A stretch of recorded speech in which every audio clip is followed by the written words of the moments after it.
मुख्य सचिव बिहार के निर्देश के बाद सभी विभागों से 11 बिंदुओं पर जवाब मांगा गया है। दरअसल 11 बिंदुओं पर किन किन बातों को लेकर जवाब मांगा गया है, हम उसकी पूरी जानकारी आपको उपलब्ध करवाएंगे, क्योंकि माननीय मुख्यमंत्री श्री नीतीश कुमार की अध्यक्षता में तमाम विभाग के अपर मुख्य सचिव सक्रिय हो गए हैं, क्योंकि संविदा कर्मचारियों को तमाम तरह की सुविधाएं जल्द से जल्द प्रोवाइड की जाए, इसको लेकर के लगातार नियमावली में संशोधन भी की जा रही है। बिहार सरकार में पदभार संभालते ही मुख्य सचिव अमृतलाल मीणा के निर्देश के बाद कैबिनेट विभाग ने आखिर वो 11 बिंदुओं पर क्या जवाब मांगा है, सभी विभागों से उसकी पूरी जानकारी हम उपलब्ध करवाएंगे। बताते चले, बिहार सरकार के कुल 45 विभागों के प्रधान सचिव के साथ मुख्य सचिव अमृतलाल मीणा ने 27 सितंबर 2024 को एक बड़ी बैठक बुलाई है और इस बैठक में सबसे पहले सभी विभागों में रिक्त पड़े पदों को भरने के लिए अभी तक जो विभागों की जिम्मेदारी दी गई है उसमें वह विभाग कितना % सफल हो पाए हैं, इस पर सभी लोगों की निगाहें रहेगी, क्योंकि बिहार सरकार के ज्ञापांक संख्या 2405 के तहत संविदा कर्मचारियों के रिक्त पदों पर समायोजन को लेकर के भी निर्देश जारी किए गए थे।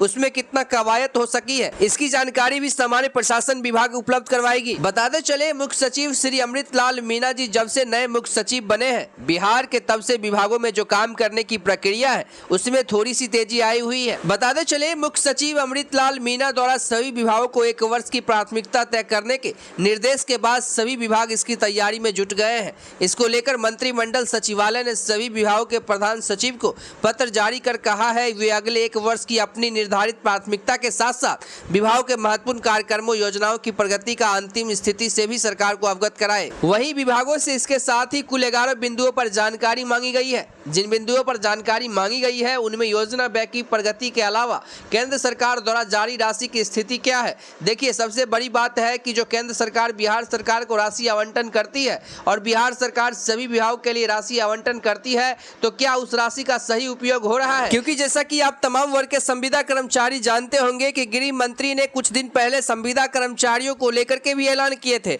ऐसे में गृह मंत्रालय से राशि भी जो स्वीकृति होगी बिहार सरकार को, ऐसे में संविदा कर्मचारियों को वो मिल रहा है नहीं मिल रहा है, इन तमाम बातों की जानकारी केंद्र सरकार भी लेगी। इसीलिए बिहार सरकार के मुख्य सचिव स्पष्ट रूप से सभी विभागों के प्रधान सचिव के साथ बैठक आयोजित किए हैं कि आखिरकार जो राशि आवंटित की जाती है उस राशि का सही उपयोग हो रहा है या फिर नहीं हो रहा है, या फिर जिस विभाग में नियुक्ति होनी है, समायोजन होनी है, उस विभाग की क्या रिपोर्ट है। इन तमाम बातों पर वो जानकारी लेंगे, क्योंकि विधानसभा चुनाव भी बहुत नजदीक है। ऐसे में तमाम वर्ग के संविदा कर्मचारियों को तमाम तरह की सुविधाएं जल्द से जल्द सुनिश्चित हो, इसको लेकर विभागीय स्तर पर क्या कुछ कार्रवाई आगे चल रही है। क्योंकि संविदा कर्मचारियों को लेकर के सरकार सक्रिय इसीलिए हो गई है क्योंकि सरकार ने चुनाव से पहले भी वादा किया था और सरकार देख रही है कि सरकारी कर्मचारियों के कदम से कदम मिला करके संविदा कर्मचारी काम कर रहे हैं। संविदा कर्मचारियों के कारण जो है सरकार को केंद्र से कहीं ना कहीं प्रोत्साहन मिलता है कि ये बिहार के जो संविदा कर्मचारी हैं ये बहुत ही कह सकते हैं कि होनहार संविदा कर्मचारी हैं,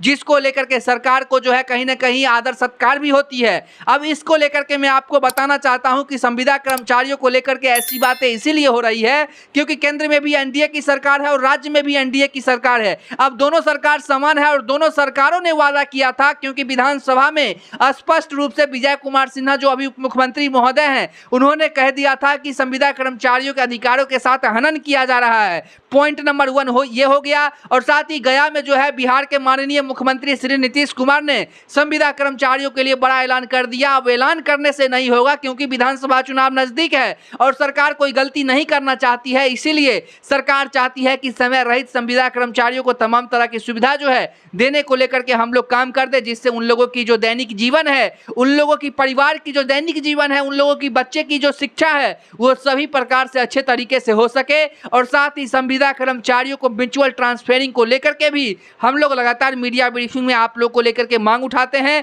क्योंकि बहुत सारे ऐसे संविदा कर्मचारी हैं जो अल्प मानदेय में बहुत दूर दूर काम करते हैं, जिससे उनकी जो मासिक आय आती है, जो मासिक सैलरी आती है, उसमें उनको बचत नहीं हो पाता है, जिससे वो अपने घर की खर्च अच्छे से नहीं उठा पाते हैं।